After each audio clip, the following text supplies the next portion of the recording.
آج فتح مکہ کے حوالے سے بات ہو رہی ہے، تھوڑا سا پیچھے جاتے ہیں، بات کو شروع کرتے ہیں۔ فتح مکہ کے حوالے سے جب ہم بات کرتے ہیں تو یہ بات بہت ضروری ہے کہ یہ جو معاملہ ہے یہ شروع کیسے ہوا تھا؟ بسم اللہ والصلاۃ والسلام علی رسول اللہ۔ ہم یہ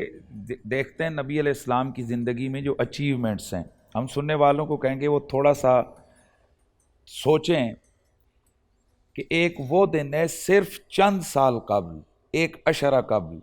اللہ کے نبی صلی اللہ علیہ وسلم کو مع ان کے ساتھیوں کے مکے سے نکال دیا گیا تھا، اور ایک وہ لمحہ ہے کہ اللہ کے رسول پہاڑی پہ کھڑے ہو کر آنکھوں میں آنسو ہیں اور فرماتے ہیں اے کعبہ اور اے مکہ، میں تجھ سے پیار کرتا ہوں، اگر میری قوم مجھے تجھ سے نہ نکالتی تو میں کبھی تجھے نہ چھوڑتا۔ آنسوؤں کے ساتھ، بوجھل دل کے ساتھ بحکم الہی اللہ کا رسول مکے کو چھوڑتے ہیں،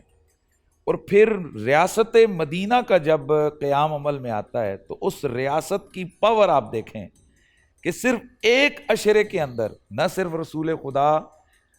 لوگوں کے دلوں کو فتح کرتے ہیں، بلکہ پھر اس قابل لشکر اسلام کہ آج 10,000 سے زیادہ لشکر رسول اللہ کے ساتھ مکہ کی جانب رواں دواں ہیں، اور اللہ کا نبی صلی اللہ علیہ وسلم جب مکہ شریف میں تشریف لاتے ہیں تو اللہ وحدہ لا شریک بغیر جنگ کے، بغیر کسی لمبی چوڑی جنگ کے اللہ تعالیٰ جو اپنے حبیب صلی اللہ علیہ وسلم کو فتح عطا فرماتے ہیں۔ اب یہاں سے دو چیزیں ہیں، میسج ہے سننے والوں کے لیے کہ اللہ تعالیٰ مدد ان لوگوں کی کرتا ہے جو سٹرگل کرتے ہیں، اور صرف یہ چپکے سے تسبیح پکڑ کے بیٹھ کر مصلی لوٹا لے کر تسبیحاں پڑھنے سے قوموں کی تقدیریں نہیں بدلتی ہیں، ان کے لیے سٹرگل اور میدان جنگ میں اترنا پڑتا ہے۔ اور یہاں سے یہ بات بھی پتہ چلی کہ وہ جو رحمت للعالمین، رحمت کا سراپا لے کر آئے تھے، انہوں نے بتا دیا کہ میری رحمت تمام عالمین کے لیے، لیکن ظالموں کے خلاف میری تلوار بھی ننگی ہے۔ اس لیے ایز اے مسلمان یہ رمضان شریف کے اندر ہم نے یوم الفرقان بدر پہ بات کی ہے، ہم نے ابھی یہ فتح مکہ پہ ہم بات کر رہے ہیں، تو ایز اے مسلمان ہمارے یہ ذہنوں میں یہ بات ہونی چاہیے کہ جہاد سے جب تک مسلمان منہ نہیں پھیرے گا، اللہ تعالیٰ اس کے لیے زمینیں ہموار کرتا جائے گا اور اس کے لیے مشکلیں آسان کرتا جائے گا۔ اور جس دن ہم نے سٹرگل کو چھوڑا، ہم تسبیحوں اور درودوں پہ آ گئے، بھائی کیا بات ہے، آج پوری دنیا کے اندر آپ نماز پڑھیں، مسجدیں بنائیں، آپ کو کوئی بھی نہیں روکے گا۔ آپ اسلامی نظام کی بات کریں جس کی وجہ سے نظام عالم آپ کے قبضے میں آتا ہے، فوراً سے پہلے اس تحریک پہ پابندی اس شخص کے خلاف شروع ہو جائیں گے، یہ لوگ انٹرنیشنل پابندی لگا دیں گے، وہ نظام کی بات کرے گا۔ تو اللہ کا رسول اس نظام امن کو لے کر مکے کے ظلم قدے میں آپ داخل ہوئے۔ اور یہاں بڑی پیاری بات ہو رہی ہے، اللہ کا نبی صلی اللہ علیہ وسلم جب مکے میں داخل ہوئے تو آج ویسے 20 رمضان مبارک ہے اور یہ ایام چل رہے ہیں میرے مولا کائنات مولا علی پاک کرم اللہ تعالی وجہ الکریم کی ضربت کے، آپ ابھی شہادت کے قریب ہیں، کل 21 رمضان المبارک کو آپ کی شہادت ہوگی۔ تو یہاں سے ہم فتح مکہ کے اندر دیکھتے ہیں کہ اللہ کے رسول صلی اللہ علیہ وسلم جس وقت مکہ شریف میں آپ داخل ہوئے تو اللہ کے نبی صلی اللہ علیہ وسلم سب سے پہلے جب کعبۃ اللہ کے پاس پہنچے تو اللہ کے نبی صلی اللہ علیہ وسلم نے کعبے کو بتوں سے پاک کیا، اور اللہ کے نبی نے 360 بتوں کو توڑا اپنے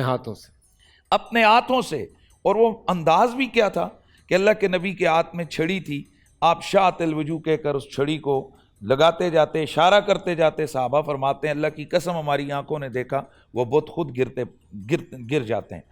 پھر ایک منظر چشم فلک نے دیکھا، ایک بڑا بت ہے،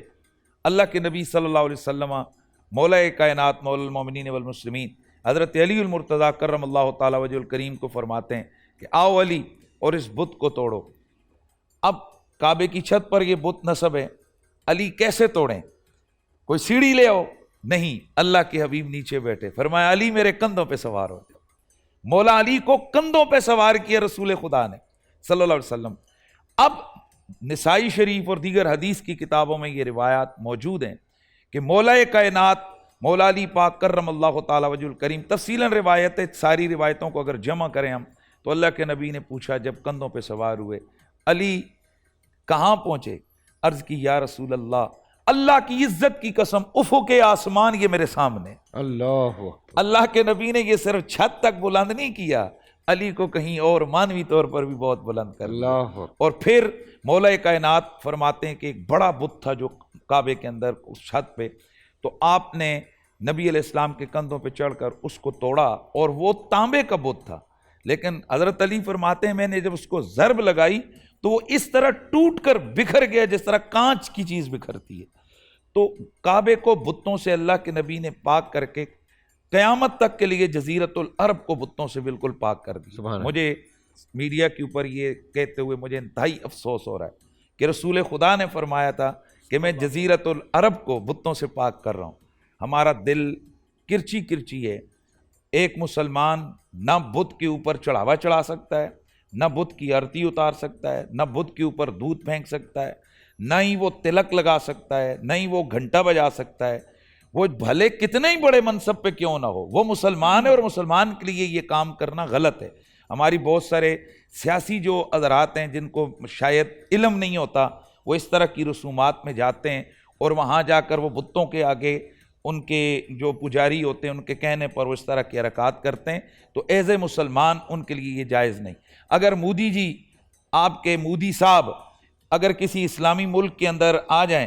اور قربانی کا دن ہو تو آپ ان کو کہیں جی کہ آئیں ذرا ہم گائے کو قربان کر رہے ہیں اور اس کے ہاتھ میں چھری پکڑائیں، تو بتائیں کہ کیا یہ پوری دنیا کے ہندوؤں کے لیے یہ قابل قبول ہے؟ یا کبھی کوئی ہندو یہ تسلیم کرے گا یا مانے گا؟ تو پھر آخر ہم مسلمانوں کو کیا ہوا ہے کہ ہم بے شک ایز اقلیت ملک میں اندر ان کا دفاع کریں، ان کی جان کا، ان کے مال کا، ساری چیزیں جو ان کے ساتھ ہمارے معاہدات ہیں ان کا ہم احترام کریں، لیکن کسی مسلمان حکمران کو یہ اجازت قطعاً نہیں ہے کہ وہ ہندوؤں کے بت پہ جائے اور وہاں جا کر ان کی مذہبی رسومات کو ادا کرے۔ تو رسول خدا بتوں کو توڑنے آئے تھے، اور ایک مسلمان بتوں کو توڑنے والا ہوتا ہے، وہ بتوں کا پوجا کرنے والا نہیں ہوتا۔ تو اللہ کے نبی صلی اللہ علیہ وسلم نے جزیرت العرب کو پاک کیا، لیکن آج ہم دیکھتے ہیں کہ عرب کے ہی جزیرے میں 2 سال ہوئے کہ وہاں پر ایک عالی شان مندر بنا کر وہاں بت رکھے گئے۔ ہم سمجھتے ہیں کہ یہ اسلامی روح کے منافی چیزیں ہیں، اور جزیرت العرب کو اللہ کے نبی نے بتوں سے پاک کر دیا تھا۔ تو بہرحال فتح مکہ کے اندر اور ایسی بے شمار چیزیں، سب سے بڑا تو اللہ کے نبی کا وہ جو عفو اور درگزر کا پہلو ہے کہ اللہ کے نبی صلی اللہ علیہ وسلم کے صحابہ وہ اپنے دلوں میں انتقام، ظاہر ہے کہ ان کو کس بے دردی اور ظلم اور جبر کے ساتھ نکالا گیا تھا، تو صحابہ کرام علیہم رضوان وہ کہتے ہیں کہ الیوم یوم الملحمہ، الیوم یوم الملحمہ، آج کا دن، آج انتقام کا دن ہے، آج خون بہہ جائیں گے، آج سر تنوں سے جدا ہو جائیں گے، آج ہولی کھیلی جائے گی آج خونوں کے ساتھ۔ اللہ کا نبی سر جھکا کے آپ فرماتے ہیں نہیں، یہ نہ نعرہ لگاؤ کہ الیوم یوم الملحمہ، آج اعلان کرو الیوم یوم المرحمہ، آج رحمت کا دن ہے، آج عفو کا دن ہے، آج بخشیش کا دن ہے۔ اور اللہ کے نبی سب سے بڑے جو اس وقت مکے میں ان کے دشمن ہیں ان کے بارے میں فرماتے ہیں کہ آج جو ابو سفیان کے گھر میں چلا گیا، جو حرم کعبہ کے اندر داخل ہو گیا، یا جس نے اپنا دروازہ بند کر دیا، آج اس کے لیے امان ہی امان ہے۔ تو اب چشم فلک نے دیکھا کہ جو فاتح اقوام ہیں ان کی رسم اور رواج سے بالکل ہٹ کر آج ایک ایسا فاتح آ رہا ہے کہ جس کو اس ظلم اور جبر اور بے دردی کے ساتھ نکالا گیا کہ ان کے خون کے پیاسے تھے اور ان کو شہید کرنا چاہ رہے تھے، اور آج جب وہ اپنے 10,000 سواروں کے ساتھ اس مکے کے چاروں طرف داخل ہو رہا ہے تو صدا لگ رہی ہے الیوم یوم المرحمہ، الیوم یوم المرحمہ۔ ہاں کون ہے؟ یہ زہرا کا بابا ہے، یہ رب کا حبیب ہے، یہ رحمت للعالمین ہے، جو رحمت کی لوریاں دے رہا ہے۔ آج رحمت کا امامہ پہن کر وہ اللہ کا حبیب کائنات عالم کے اندر ایک طرف اپنی سطوت اور اپنی جبروت کی شان دکھا رہا ہے کہ آج طاقت اللہ نے مجھے عطا کی ہے، اور دوسری طرف اپنی رحمت کا وہ رنگ دکھا رہا ہے کہ الیوم یوم المرحمہ کی صدائیں لگ رہی ہیں۔ سبحان اللہ، سبحان اللہ۔ بول انٹرٹینمنٹ کے شوز دیکھنے کے لیے ہمارے چینل کو سبسکرائب کریں اور بیل آئیکن پر کلک کرنا نہ بھولیں۔